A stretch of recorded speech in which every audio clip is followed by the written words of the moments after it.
And welcome everybody here to the X-Bomb Sports live show. It is a short fuse Friday, and I hope you're all having a fantastic Friday, ladies and gentlemen. We are coming to you live here from the Illinois Media School here on the O'Hare campus. Again, I hope you're all having a wonderful day. I've been told apparently it's snowing outside. I knew this was something that obviously could happen today, but obviously not something I was looking forward to by any means. So I hope everyone out there is having better weather there than we are, wherever you are.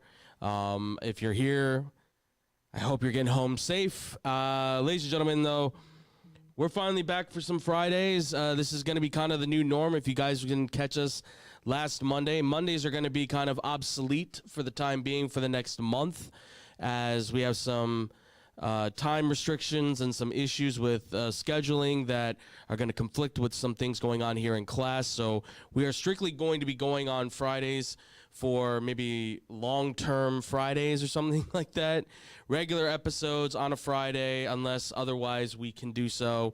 Kind of all depends. But today, ladies and gentlemen, we are going to be going about talking everything we can of the NFL so far in the offseason in a short span of time. Plus, we're going to answer a few of your fan questions. Again, I know you guys sent in the personal stuff, but I just drew some of the kind of sports stuff that we can kind of talk about really quickly. So, again, thank you guys all so much for watching. If you guys want to see any more of our stuff, please make sure to subscribe and follow us here on X-Bomb Sports on the YouTube side and twitch.tv/X-Bomb Sports on the Twitch side as well, where you can see us simulcasting at any time in any way you want, be it myself, Bad Karma Wrestling, or any other shows we start to have along the way here on this channel, on these channels, I should say also. If you want to as well see any more of what we're doing, the social media game has been upped for all of us here at X-Bomb Sports and Blow the Whistle and everything. So please make sure to go like us and subscribe us on there. For X-Bomb Sports, it's at X-Bomb Sports on all social medias across all platforms. For Blow the Whistle, it's at Blow T Whistle 1 across all social media platforms. And we've got some stuff up there for Bad Karma Wrestling. I believe it's BK Dub Wrestling. Guys should go check it out. Follow us, give us a like, give us some love. Make sure to go give those boys some likes, give them some love. We got a lot to talk about today, so let's, without further ado, ladies and gentlemen, if you have any questions or comments as well, too, make sure to email us at xbsportsofficial@gmail.com. We'd love to hear from you. But let's kick it off here, ladies and gentlemen, shall we? So the first thing we are going to discuss and talk about is this NFL offseason thus far. Obviously, big moves are being made, discussions are being had, trades have already been put into work. We've already kind of talked about a few of them. So now is the time to start really deep diving into what we know is kind of the next level, right? With free agency about to loom on the way here in next Monday's come around by next week, I thought it'd be good to kind of look at what's been happening so far in the NBA and kind of start giving our predictions about what's going to be coming for the NFL for thus far and what's going to be coming along the way down the road. So the first thing we have to discuss is what's going on here in the hometown, right? Chicago wasting no time to upgrade their team, go out and get themselves a pair of Pro Bowlers. They are able to trade a 2025 sixth-round pick, I believe it was, for Jonah Jackson from the Los Angeles Rams, and they get former All-Pro, Pro Bowl guard Joe Thuney from the Kansas City Chiefs. Now, that one only cost them a fourth-round pick, I believe it was, in 2026, next year. Solid value for the draft picks, solid players up front to be able to help the offensive line, a position that has really struggled as of late for the team, especially at the guard position, right? They seem to have the tackles. At least Darnell Wright seems to be the answer there. Braxton Jones, a lot of people were sold on him, but I'm not sold on him, at least as a tackle. You want to kick him in at guard, maybe. But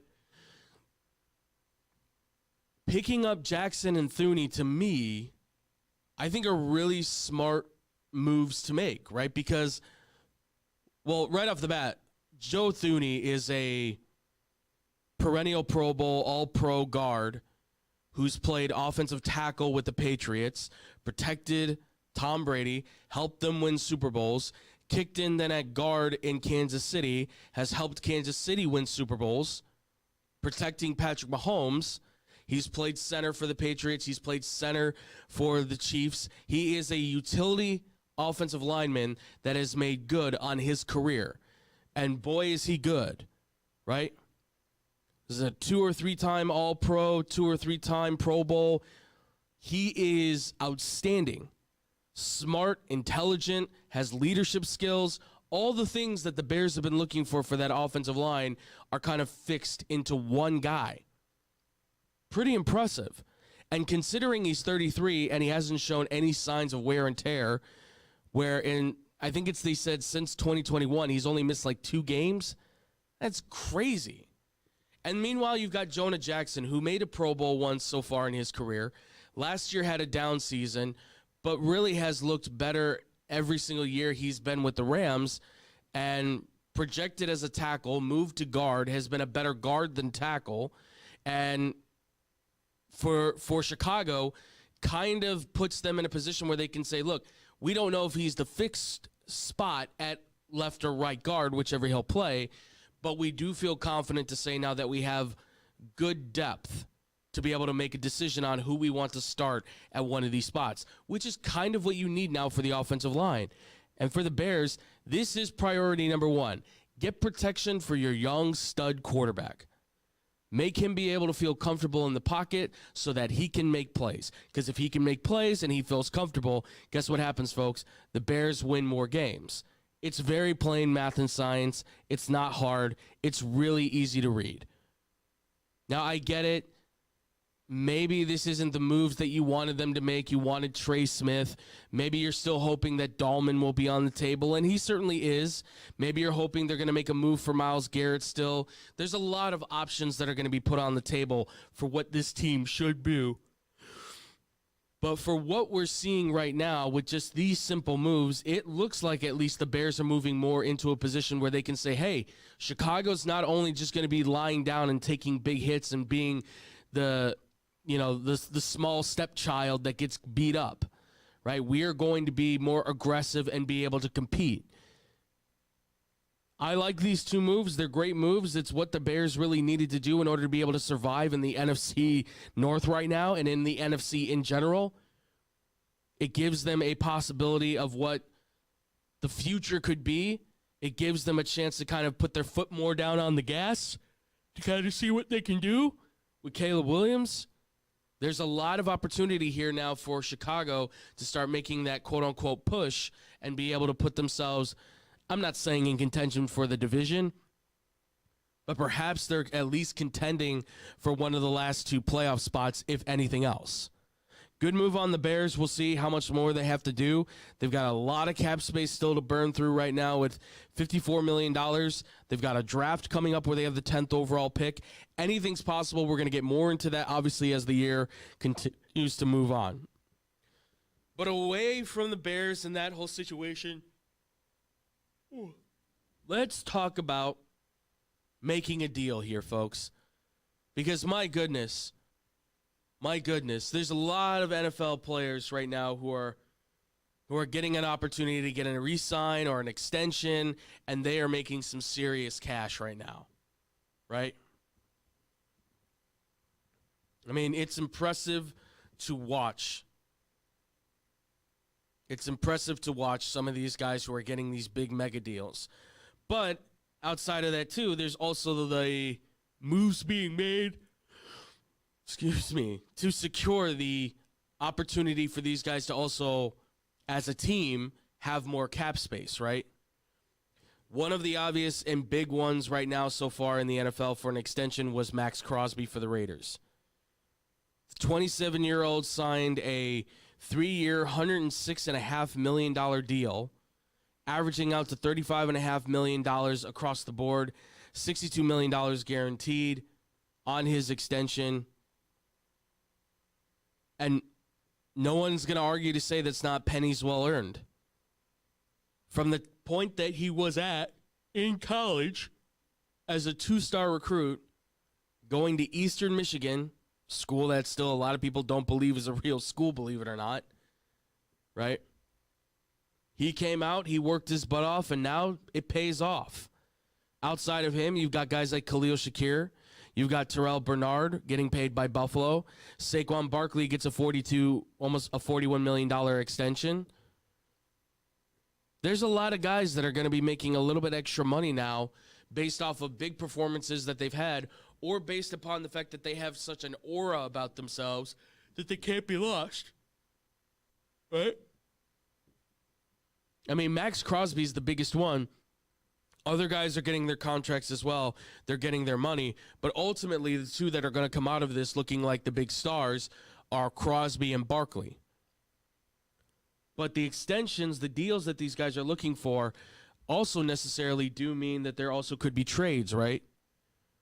One of the big moves that are being talked about right now is there are a litany of players at the top of the list that are on the trade block as we speak, right? The two big ones seem to be Trey Hendrickson from Cincinnati and DK Metcalf now from Seattle. Now, the DK Metcalf thing was not very surprising once they let go of Lockett, right? Lockett is good buddies with DK. Once Lockett was let go, it kind of became apparent, I think, to DK Metcalf that the Seahawks are going to take a step back. He's looking for a way out. Can't blame the guy. He wants to go off and win Super Bowls and win championships because he is now still in his prime. He wants the opportunity to go off and be one of the top receivers in the league. Can't blame the guy at all, right? The Trey Hendrickson thing is really interesting because he led the league in sacks and pressures, but I think it's that Cincinnati can't feel like they get a deal done with him this year. They're going to let him go to free agency, or they're going to at least let him be a trade piece, get traded away to somebody. He'll likely play out the contract, be a free agent, and then maybe Cincinnati can entice him to come back. I don't know. This is part of the problem with the Cincinnati Bengals that I've talked about with a lot of people for years, right? They franchise tag T. Higgins. They do this all the time with, bringing in certain guys, but then they don't want to pay them because all these years now that I've watched football and I've watched a lot of the background stuff, the one thing that's been consistent is Mike Brown, the son of Paul Brown, is very, very cheap. He is a very cheap owner. He does not like to pay a lot of money, even to his stars. He practices kind of the same ideology that I believe it was Tex Schramm, who was the GM of the Dallas Cowboys during the Tom Landry years. The idea was pay the top guys what you can, and then everybody else underneath the top guys is basically told, well, you can't make as much money as they do. You're not as good as them. So it's that kind of ability to try and set the price yourself because you mandate, hey, you can't make more than the top guys because you're not a top guy yet. You have to earn that right. I thought Trey Hendrickson was one of the top guys, but maybe they're looking at it saying, we need to keep T. Higgins. We need to keep Jamar Chase. We need to be able to have the money to be able to get these guys. I can't fault them again. These are two of the top receivers, maybe the most dynamic wide receiver duo in the NFL you're trying to keep together. And you're trying to find next year's pieces as well with these draft picks that's going to be able to help your team in the long term in the future. I mean, there's trades all over the place that are getting mentioned left and right. And then you've got the other side of it where if you're not getting the payday that you want, you're also going to get cut, right? I call it payday or pink slips. Pink slips being not a term that no longer really gets used, but you used to get your pink slip when you used to get fired, right? And there are guys like Jonathan Allen just recently today, hours ago. It was announced that after not being able to find a trade partner, the Washington Commanders just straight out released him. And there's a ton of these guys that are getting straight out released because nobody wants to trade for them because their contracts are too high or they're damaged goods or they just don't see the value in them anymore. So there's a changed pace in how these teams are doing their business. Before, you would love to have a Jonathan Allen at defensive tackle for you, but at the right price. You trade for him, not only do you give up draft picks, now you also have to sign him to an extension. Do you want to be that team? Or, crazy thought, see if they dump him in free agency. Not to be crude, but see if they let him go in free agency. He goes into the free agent market. You have the opportunity now to sign him for whatever kind of amount of money he's looking for within a reasonable figure, right? It's a smart move, but for some of these guys, it's also going to be the dumb move because you get yourself cut. Because you're convinced that you're the star, you're the superstar, you're the one that's going to be able to save it all and have it all and do it all. It's a tough sell for me personally to believe that anybody in the NFL is like indispensable. People have a certain price on themselves. People understand that there is an opportunity for a deal to be made, and these teams have to be able to explore that. Now, it seems to just be either, look, we can either pay you this amount of money or you can walk. And because these guys obviously want to cap out, they go, well, I might walk from this. And they go, okay, fine. Somebody else will be along and we'll give them the money. And then we'll find that success somewhere, wherever it is. And then you can just watch and just go, man, if only we would have just offered him, I mean, look at the Giants, right? The Giants didn't make the offer to Saquon Barkley, and now their entire organization is in dysfunction. I mean, it might just get swallowed up into pieces like a black hole. I mean, at the same time, too, what was Saquon going to do with the Giants? What was he going to do anything with the Giants at all that was going to help them? I don't think so. I don't honestly think so, but apparently there were so many people that thought he probably would. I don't know. I don't know how you play that one out. Because if you let him go and he doesn't work, you look like a hero. If you let him go, he's obviously done well, won a Super Bowl with the Eagles. So now you look like the fool again. So I think what this comes down to as well is that these players are going to have to feel out the market, and these teams are going to have to feel out the market and try to find as much common ground as you can, because it's pretty clear. These NFL teams, they're not against just letting guys drop and go to the free agent market and be like, all right, you think you're worth more money? We're going to cut you. We're going to take the loss of whatever cash there is, but save a bundle in the long term, and then we'll figure out if you're actually, worthwhile or not. It's a tough call. It's a tough sale. But overall, let's move into the next one here as well, because I wanted to talk about this too, just real quick. So the NFL Combine rounded out, right? We just had the NFL Combine. We just saw all the guys run. And I was just talking with my boy Scotty, and me and him were kind of talking about how this year's Combine felt like it didn't really have a lot of big coverage on itself. And I think we both kind of came to the conclusion, I think a lot of people have, is that this is just not that, if I may, it's not that sexy of a Combine, which I know sounds weird, but hang with me, folks. These guys are obviously stud athletes, but there's none of them outside of like Travis Hunter that are really kind of jumping off the board. I like Cam Ward and I like Shedeur Sanders, but we still call them project quarterbacks. I think Abdul Carter is amazing for what he can do at Penn State, but the injury thing is now a bit of a concern for this young man. Travis Hunter is a talent, but is he going to play both sides of the ball at equal pace, or is he going to be a cornerback first and a wide receiver after? There's 1,000 questions you can ask for every single one of these guys. There's a handful of them that it kind of goes, look, we don't have a lot of information on them, but they seem to be pretty good, so maybe we go draft them, or maybe at least, if anything, we get them in free agency. I mean, as far as combine winners and losers go, which is kind of where this direction came from, because this came from a question from multiple people about who they thought were the best in the Combine, and we had a nice little like back and forth about who was doing great at the Combine, who was really succeeding there, all that good stuff. I'll tell you this right now.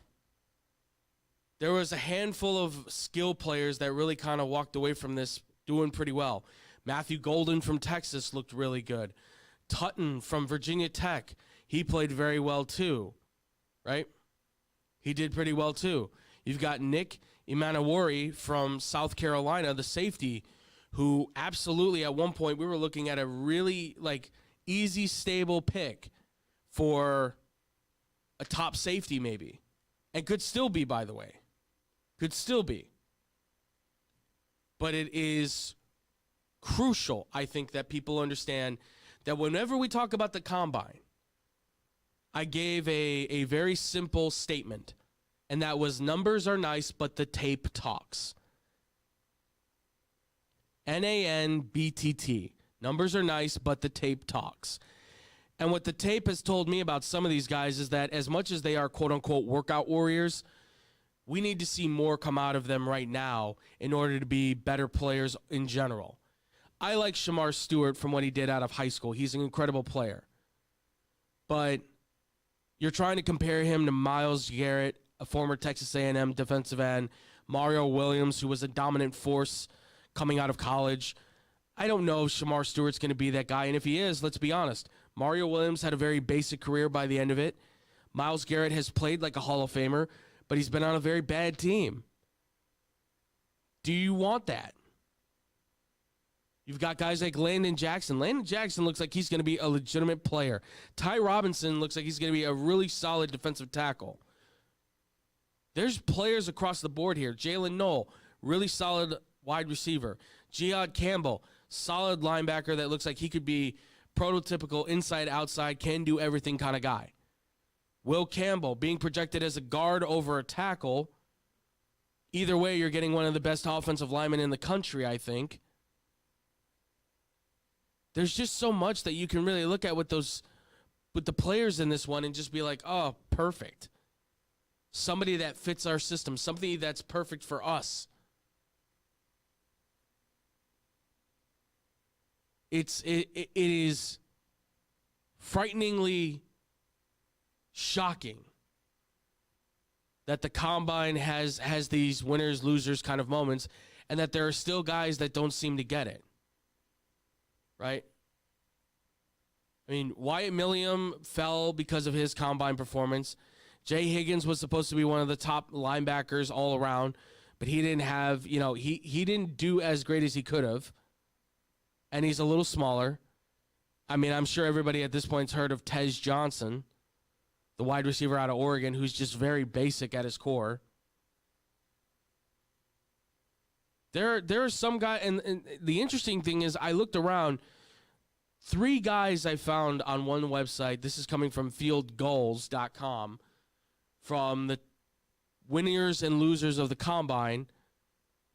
They had, for ups and downs, Gunnar Helm, Tyler Booker, and James Pierce Jr. James Pierce's athleticism is incredible, but a lot of people said there's red flags with his character. Well, if Jalen Carter's anything to be said, red flags with his character says to me, he'll get in some trouble, but man, he's going to play for us when he plays for us. Tyler Booker's an incredible guard. He might be one of the best in the league. He probably could play offensive tackle if you asked him to. And he shed weight pretty well, too, for the NFL to stay in college. And Gunnar Helm sprained his ankle, still ran his 40, still did the vertical, didn't do great on him, mind you. But he's shown the ability to be a playmaker for you if you want.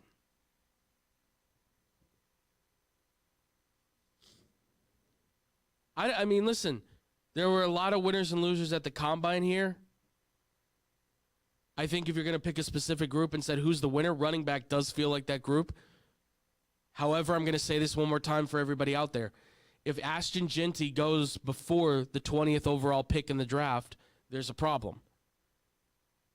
Running backs should not be going in the first round. It should be going in the second round. There's plenty of guys in later rounds that you should be looking at drafting. R.J. Harvey from UCF, Travion Henderson from Ohio State.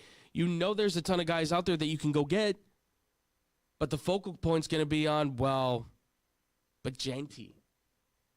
You don't need him. You don't need him with the 10th overall pick if you're the Bears. You don't need him if you have like the 21st pick with the Denver Broncos or the 20th pick with the Broncos. it's okay. You can wait on a running back. Guess what? Cam Scatterbo didn't do very well in the combine.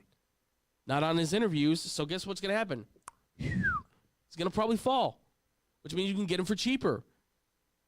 I mean, hell, you might be able to get him for actually nothing because, there's a lot of people that are kind of questioning. It's like, okay, he was really good at Arizona State, but at the NFL level, can he be able to translate? We're going to find out. We're going to find out here soon. But obviously, ladies and gentlemen, let us know about the NFL stuff. Let us know, what do you think about the Bears move? What do you think about the trade situation, free agency in general, and obviously with the combine? Who are your winners? Who are your losers? Players, position groups, let us know, ladies and gentlemen, in the comment section down below. And instead of hitting a commercial, let's just roll into the questions here so we can give ourselves some time, because I'm feeling the effects of. Listen, I didn't have any coffee for like the last 20 hours. That's on me, by the way, too. That's on me. Probably should have had an energy drink, but that's on me. But obviously, ladies and gentlemen, your questions, your thoughts, we want to hear from you guys. xbsportsofficial@gmail.com. We love hearing from you guys. We love having those conversations. We want to hear from you guys all the time, so please make sure to send us in everything you guys have.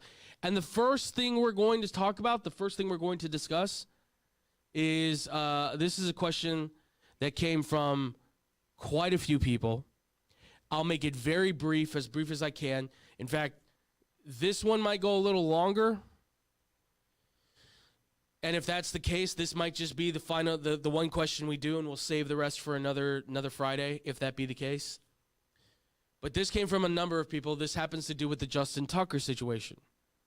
And it was basically asking why we feel that, one, we weren't covering the Justin Tucker thing ourselves very closely. And the other part was why the media isn't covering Justin Tucker very closely. So let's back it up a little bit. Let's back it up. So if you remember the Deshaun Watson situation, geez, I cannot talk. Deshaun Watson was accused by over 25 women of sexual assault in massage parlors, things like that. Right? It went national with the news. He got suspended. An independent arbitrator was the one that looked at it and said he was guilty according to the paperwork that was involved in the implication of him acting in such an egregious and predatory behavior. That was her words exactly. However, in the court system, he and his lawyers were able to come to a settlement with the class action lawyer that was helping these women out. And they were able to work that out. And Deshaun Watson was able to come and return back to football after a 13-game suspension. Got traded to the Cleveland Browns. And he's kind of just been labeled a problem ever since. Well, cut to about a month and a half ago or so at this point, rumors are circling around Justin Tucker that perhaps he himself had an incident at a massage place or whatever you want to call it, where apparently he was also being accused of sexual assault. And then we found out it wasn't just one woman, it was even more, which one is already too many, as we know, as we've always said on this show. But then we got to 4, and then 5, and then 8, and then 9, and then 10, and then 13, and then 15. Now we're at 16 women who are accusing Justin Tucker, the kicker for the Baltimore Ravens, of sexual assault in these massage places, okay? Now, I've looked over whatever is available for us right now when talking about these allegations. And the analyst in me will always be able to say, hey, look, he's innocent until proven guilty. Okay? The personality, the interest, the analyst that's up here and everything, he is innocent until proven guilty. But if you ask me on a more personal note, I will actually contend to say this as on a personal note. My immediate mind was to go like, okay, I don't know what he did, but something certainly happened. Because like the Deshaun Watson case, these women are coming out in public, they're showing their faces, and they're making sure that their story is being heard, and you can connect who this person is with what happened, right? But let's talk about the big elephant in the room, right? Why is this not getting coverage? There's a bunch of reasons why this probably isn't getting coverage. And some of them might actually have some merit, as crazy as they might sound. I'm not going to get into all the political aspects of it, but let's be real about this. Deshaun Watson was a young black quarterback in the prime of his career for the city of Houston, for the Houston Texans, who was playing at a high level when this story broke. It's what happened. Justin Tucker is a older, aging, 35-year-old white dude who plays kicker, a position that nobody ever hears about unless they usually make mistakes, right? We all understand that, right? We all understand that. One position is highlighted more than the other because of its ability to handle the ball, play more, right? Has the more shocking, beautiful moments of the game, right? For the NFL, for football and all that stuff. The other one just kicks extra points, field goals, and kickoffs, and that's it, right? Justin Tucker doesn't really do a lot. But there's no difference in how these cases should be viewed. Both of these men have apparently acted in an egregious and predatory behavior. Both of them should be prosecuted to whatever extent of the law, right? But they are innocent until proven guilty. And let us see if they are guilty or not in said situation. But I don't care what position they are. I don't care what their background is, what they look like. Neither of these individuals, by my own personal account, are deemed good people right now. Until we can see if Justin Tucker was proven innocent because these women were lying or something, it has to, I think, hold up as another prime example with Deshaun Watson as to, like, there is a serious issue going on with NFL players and athletes in general potentially thinking that they have power over people beyond recognition. And I don't know. I'm looking at Tucker right now, and again, I heard from a few people that emailed me saying, and let's be honest, man, what if half of them are just, lying? Okay, what does that mean if half of them are lying? The other half are telling the truth? Like, what does it matter how many it is who tell the truth and who lies and whatever? Yeah, okay, fine. If it's true that they all lied, fine. But nothing's been proven yet. We don't have all that information. The Deshaun Watson thing, we never even got that information if they were telling the truth or not, because it never went to trial. It never took that direction because it stopped just before it got to trial, because they came to a settlement. Is Justin Tucker going to do the same thing with his lawyers and just make this go away?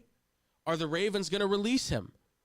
They said they were going to wait until the investigation individually done by the NFL was released, which could take a long time. It seems to me that there are a lot of people that want to side with Justin Tucker and side with athletes on this stuff, primarily due to the fact that, no, they couldn't have done this because you like the guy, or you have some sort of invested opportunity with him in fantasy football or something. I don't know. I really don't know. I also will say this too, because I've said this in previous shows before when talking about the Watson stuff. This is the kind of stuff that can hurt athletes across this country. I'm not saying that in any way, shape, or form are all athletes doing stuff like this. No. Okay, no. But it is all of a sudden the image of a former athlete, a current athlete, that suddenly could become like, oh, you played football? Who did you hurt? Who did you attack? It becomes that kind of conversation. Not always, but I've had a fair share of run-ins since I graduated from high school and left college after 1 year of playing college ball. I ran into a fair share of people who, at that time, stories were breaking out about hazing, sexual assault, things like that. And there were stigmas, I think, that were put on us as football players or athletes or whatever you want to call us, that just made it impossible, I think, for people to really want to trust you or get to know you or anything like that. Again, not all the time. This was very infrequent, but there were those that were like, oh, you played football? Right? Oh, you played baseball? Oh, you played basketball? Like there was always just an inflection in the voice that just never seemed to fit. It never seemed to work proper. For what this is Justin Tucker fighting for his life, and if he's found guilty, rightfully so. And if it's 16 women that are coming forward and saying he did this thing, oh, man,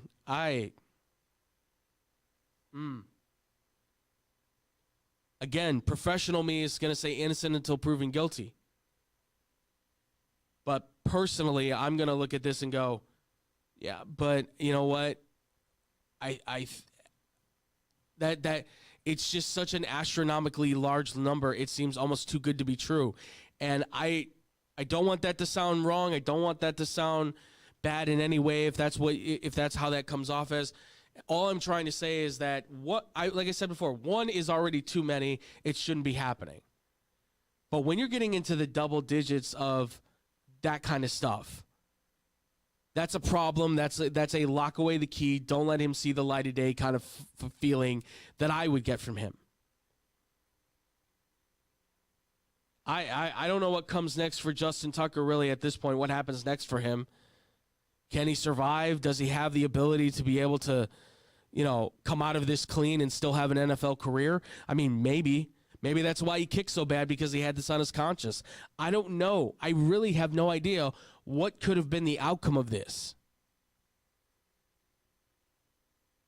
Other than he did it. But again, that's my personal opinion and belief of what happened in this situation. Everybody's going to have to come to their own idea of what this was. And from there, we will figure it out. We have to wait for more of the evidence to come out. We have to wait to see what else is going to be said. There's a lot more pieces to this, I think, than anybody wants to let up and, give an idea on. Because why would you? Why should you? Right? Don't jump to conclusions just yet. There's a lot more football to be played. There's a lot more to be gained. I am certainly intrigued. And it's not in a good way. It's intrigued in kind of like the worst way possible. I really would rather not hear about what happens in this situation, but I know stuff is going to have to come out. We're going to have to be able to hear about what comes next. But I really do not want to see and hear about some of the disgusting acts that may come from this. But we know it could happen. We know it probably might happen. But that may give us a better understanding of what did occur, and ultimately that could also help their case in so many ways. Well, guys, let us know your thoughts. Justin Tucker, the situation there. Do you think that he's guilty? Do you think he's not guilty? Give me your reasons why or why not. We want to hear from you guys. Where do you think this goes from here? I think it's just a matter of wait to see what information comes out from the NFL and then eventually advance it to see where the case goes next. That's the best that I can offer up in terms of what comes next for this league, what comes up next for this opportunity, for the team, for the Baltimore Ravens, all that stuff, right?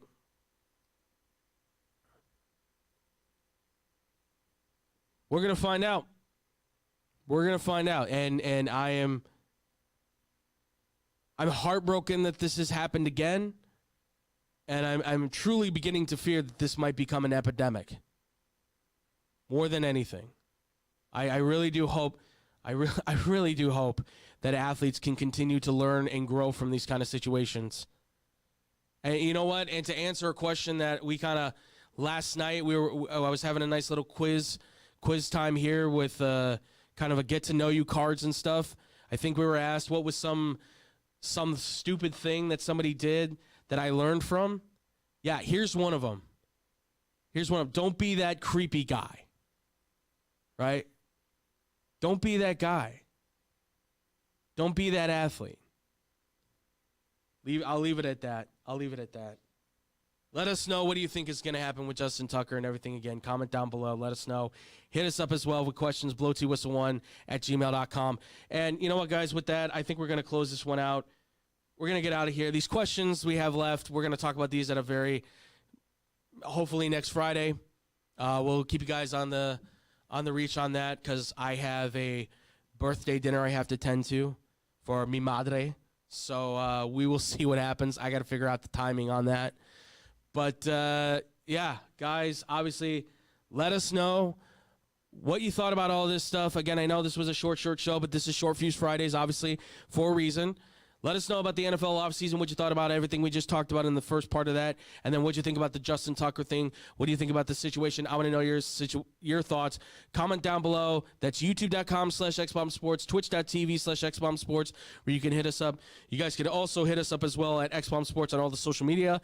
And, of course, we are at xbsportsofficial@gmail.com for any questions or comments you want to email to me directly or to the rest of the group. As we get out of here, folks, Bad Karma Wrestling just went today for Friday. They recapped Elimination Chamber. One of the questions we got was, yes, John Cena. We'll address that maybe next week when we have the show. If we have the show, we'll keep you guys in line with what's going on. Again, be on the lookout for that. No show next Monday.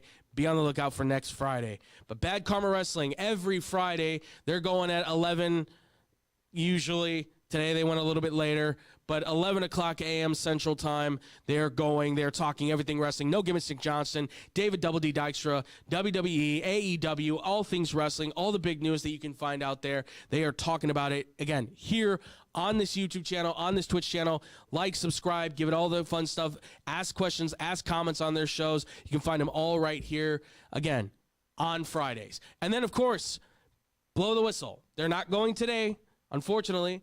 But Blow the Whistle is every 2 o'clock day, Monday, Wednesday, Friday. I don't know why I said every day. Every Monday, Wednesday, Friday, 2 o'clock p.m. Central Time at sportsdownchicago.com. In Mondays, it's myself, David Dykstra, and Tyler Beautiball. Tyler Beautiball, David Dykstra, and Nick Johnson on Wednesdays. And then David Dykstra, Tyler Beautiball, and our boy Frankie for Frankie Fridays. When? On Friday. Just so happens to come about right after Bad Karma Wrestling. So be on the lookout for that as well, ladies and gentlemen. And I think that's going to do it for us all here. Thank you all so much for listening. Thank you all so much for watching. We will hopefully see you next Friday, and if not, I hope you all have a fantastic weekend. I hope you all have a fantastic week. Enjoy yourselves. Hopefully enjoy the warm weather while we got it. I'm very much looking forward to it. And as always, ladies and gentlemen, much love. Peace out, Boom Crew.